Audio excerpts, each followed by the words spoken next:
को वोटिंग के लिए पीएम मोदी ने भी ट्वीट किया।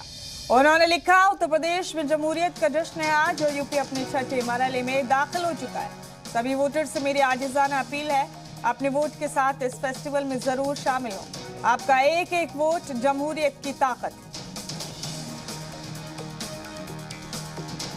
यह अपील की वज़ीर-ए-आज़म नरेंद्र मोदी ने वोटर से। उन्होंने यूपी में छठे मरहले की वोटिंग का हवाला देते हुए कहा कि एक एक वोट जमहूरियत की ताकत है, लिहाजा अपने वोट के साथ जमहूरियत के इस जश्न में शामिल हो। उन्होंने लिखा, मेरी वोटर से आजिज़ाना अपील है, यूपी अपने छठे मरहले में दाखिल हो चुका है। आज यूपी में जमहूरियत का जश्न एक बार फिर, लिहाजा आप अपने वोट की ताकत का इस्तेमाल करें।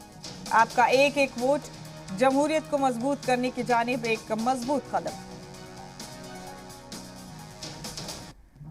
और बता दें आपको कि पीएम मोदी भी फाइनल राउंड के लिए वाराणसी पहुंचे हैं और वो 5 मार्च तक यहां रहने वाले हैं। 7वें मरहले की इंतखाबी तशहीर में जुटे हैं पीएम मोदी। आज जौनपुर और चंदौली का दौरा करेंगे, जहां वो इंतखाबी जलसों को खिताब करने वाले हैं।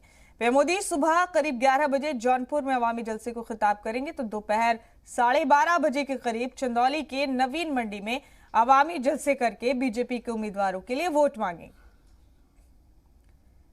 फाइनल फेज की इंतखाबी तशहीर के लिए पीएम वाराणसी पहुंचेंगे और यहीं रुकेंगे 5 मार्च तक।